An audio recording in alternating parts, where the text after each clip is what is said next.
So you've decided to rent out your home and you're wondering, should I manage it myself or should I hire a management company? My name's Travis Anderson. I'm here with Peter Lindquist. We're going to talk about that and more in today's video. Hey, Travis, we're talking about the seller who is going to rent out their old house, buy a new one. I think some of them have no experience renting out their old house. So I want this conversation to be about that to help them understand. There's kind of two ways they can handle being a landlord. One is doing everything on their own. Another one is hiring a manager, right? So let's start with doing everything on your own. I have this house and I want to rent it out.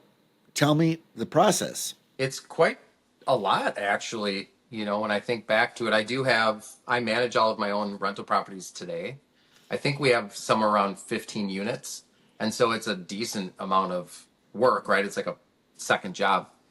And so you've got, of course, the management of the tenant, and then you have the management of the property. So those are kind of the two buckets there. And if we focus on the management of the tenant, you've got, marketing for a new tenant, screening the tenant, signing leases, and collecting checks. I think would probably be. I do use like background check services. There's a really good one in town. I think it's called Twin City Tenant Check. And so, yeah, once you have someone's driver's license and stuff like that, you send them this link. They pay to do their own background check, so you don't have to pay for the service or anything. And then you just get a report of their credit report and their background check. So that's a really good way to do it. Zillow has a pretty good service as well. I do lean on Zillow sometimes. They can also store leases and they can help you create leases on Zillow. They've got a really good marketing platform too. So I do lean on Zillow's product a lot as well. So there's pretty good companies out there that you can use to kind of help screen tenants and even help market for new tenants. I would say that probably one of the biggest lessons I've learned is I do want to meet the tenant in person. There's something about that gut feeling that we have when we meet someone.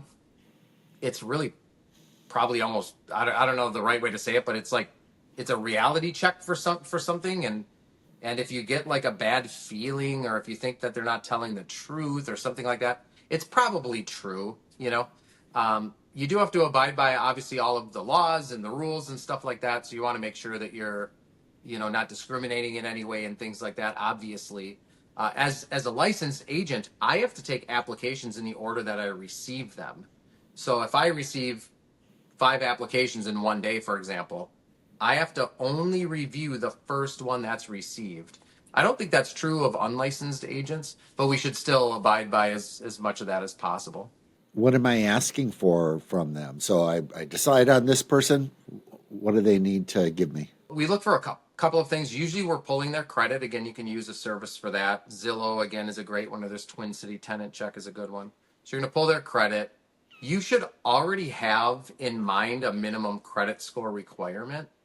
And then that way, so long as they meet that requirement, you just move on to the next piece. But credit will be one.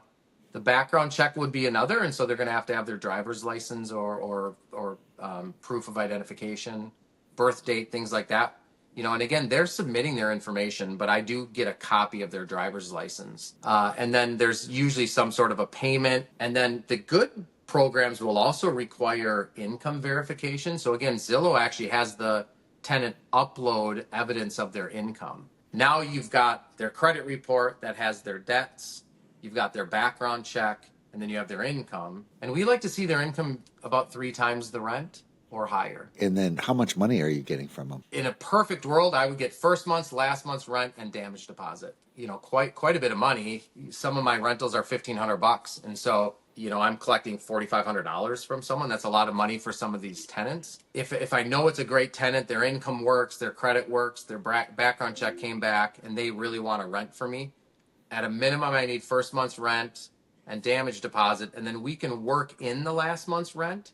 So maybe we increase the monthly rent by $100, and now each month they're contributing to their last month's rent. Again, in a perfect world, if they have the money, I'll collect first month's, last month's, and damage deposit. And then tell me about being a landlord from that point forward. So I've got my renter, they've moved in. Now, what are the pros and cons? What do I have to think about? Lots to think about. Collecting rents, of course, is something to think about. I lean on Venmo, Apple Pay. Zillow actually has a service too, where you can take payment through Zillow. I generally am not doing cash. We've got one tenant that we've had for over a decade, and they still pay cash. I'm generally not doing that because I really want an easy record of the rental payment. So that's one piece of it. The lease agreement should have some language in there about having late payments and when you can start the eviction process. And mine begins on the fifth day of the month. So if you haven't made full payment by the fifth day, we can then begin the eviction process, at least per the contract. Usually, if a tenant's communicating really well with me, Peter, I won't do that, right? If they're really good at communicating and they tell me they're going to get me the payment on the 10th, then I'll take it on the 10th. If they're not communicating with me, there's usually an issue. They usually can't make that payment. They know they can't make the payment and they won't tell me about it. And so I will start that eviction process. And then in Minnesota, anyways, the eviction process can be fairly simple if you're not a corporation. Something you'll have to talk to an attorney about. But if you are a corporation, which everything that I own is in an LLC, I now am required to hire an attorney. And so that costs a little bit more money. So that's something to kind of think about. And then, of course, you're managing the property. Really good advice I got from someone way back when, Peter, is to either get like a home warranty or a service plan. Bond Fees used to have a service plan. XL Energy and Centerpoint Energy both have service plans that are pretty good. I like the service plans. I don't have them on every property, but on some of my properties, we pay a monthly fee, and in the event that something were to break, we just call XL Energy, for example. They run out there and they fix whatever is broken. If you're a handy person or something like that, you're going to be worried about toilets that break, and the most common things are just going to be toilets and like mechanical items breaking. I can just hear some people like turning off the video right now and saying, "Wow, that sounds like a lot of work." Others that are like, "Oh, I can do that." Let's now talk about the person that says that sounds like a lot of work. What is the alternative to doing all of this on your own? It is a lot of work no matter how you handle it. If you hire a management company, I still think it's a lot of work. If you don't hire a management company, I still think it's a lot of work. So when you hire a management company, they know the market rents really well. They can market the property for rent and they can screen your tenants. And I think that is worth every penny. And they're usually charging to fill a unit, they're usually charging 1 month's rent. 1 month's rent is a lot of money. So let's use $1,200 as an example. Let's say you have a lease for $1,200, you pay them $1,200 to fill the tenant. In my experience, they're able to get a little bit more rent to kind of cover that cost. If I ever hire a management company to fill a unit and I think the rent is $1,200, they're usually getting me $1,300 or $1,350. So it's worth every penny, in my opinion. As far as them actually managing the rents coming in and things like that, I have a hard time having somebody else manage that, because every time I've hired somebody to do it, I don't have a handle on when there's a late payment coming in. So I don't personally have a direct handle on when should I start the eviction process, because I've offloaded that to a management company.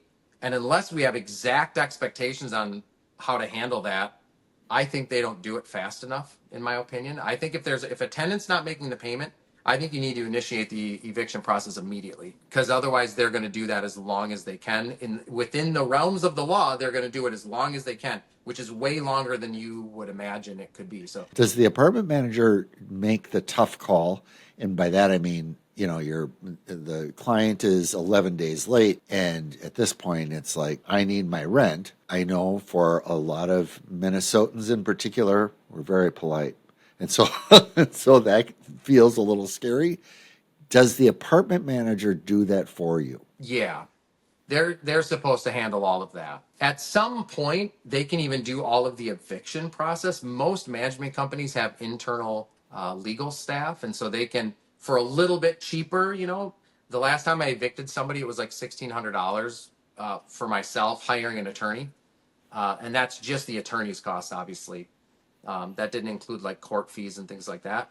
But a lot of these management companies, you might get a small discount on that. Maybe it's $1,200 or $1,400, something like that. In that scenario, I'm not quoting attorney's costs or anything.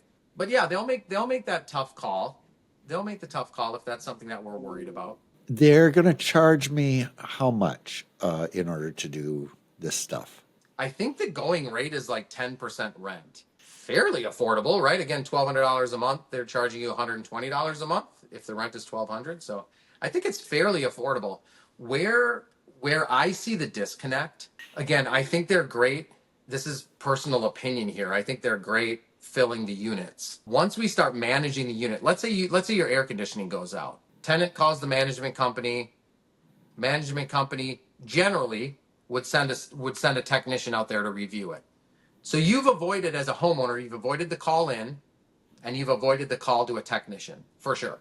That technician goes out, looks at the AC unit, something ends up being wrong with it, whatever it is, and then the management company calls you. So now you've received a call, and then they discuss, all of the issues with the AC unit, what it would cost to get it fixed, etc. And then you give them sort of the go ahead to make it happen. So you're avoiding the call from the tenant. That's probably a good thing.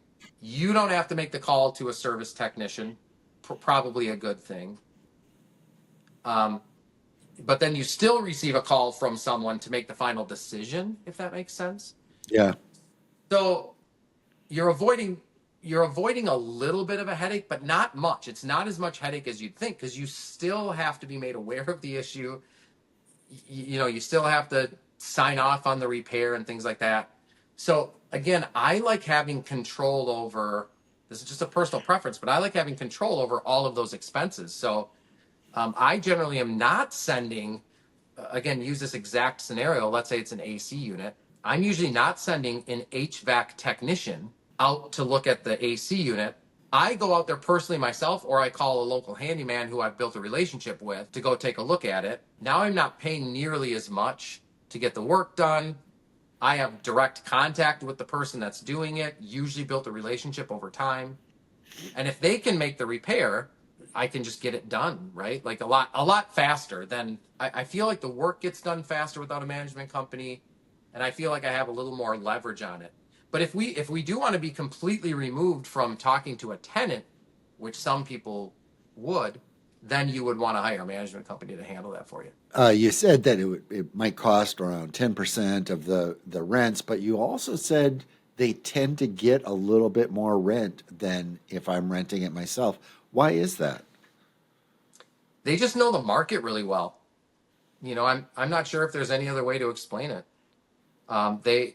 They understand the market rents better than I do. I'm even a licensed realtor, and I don't really. It's not the same as valuing a home for sale, right?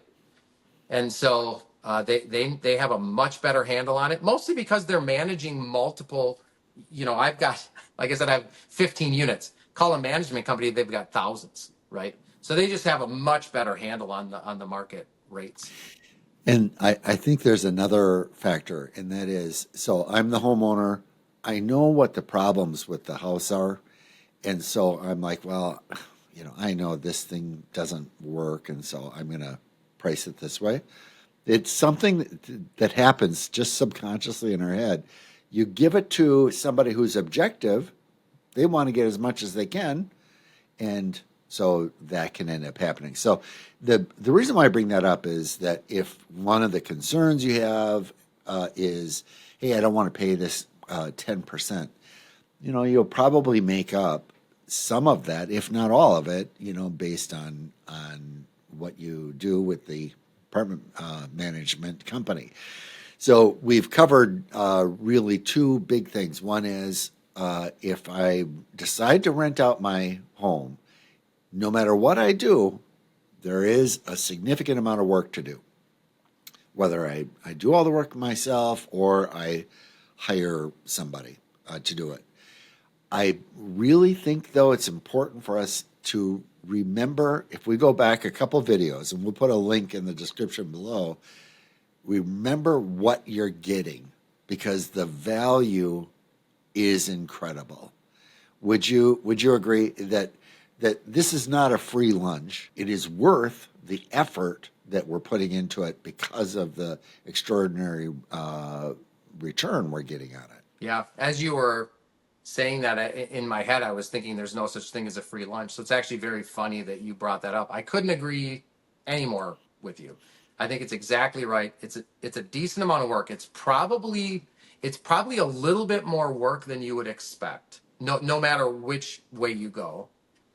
If you get a really good tenant, which I've had some really good tenants in my tenure here, and those properties, if I've got a good property and a good tenant, it's very little work generally, as a landlord. Now, when something goes wrong, if it's a good tenant and something goes wrong, you want to try to fix that problem as soon as possible. As far as like, so there's that work involved, but as far as what's the benefit on the back end? That property I'm talking about, I own that one free and clear now, and so it is an associated maintained property, but most of the rent we're just putting in our pocket. So that's kind of nice. Yeah, and not to mention all the other advantages you mentioned. Be sure to watch, I think it was video number 2 in this series, so that you're weighing out the work that's involved and what the benefits to it are, because they're substantial. All right, Travis. Well, thanks for going through all of this with me today. You are really an expert in this field. Thanks for taking the time. And if you've got any questions whatsoever, feel free to reach out to us. Thanks.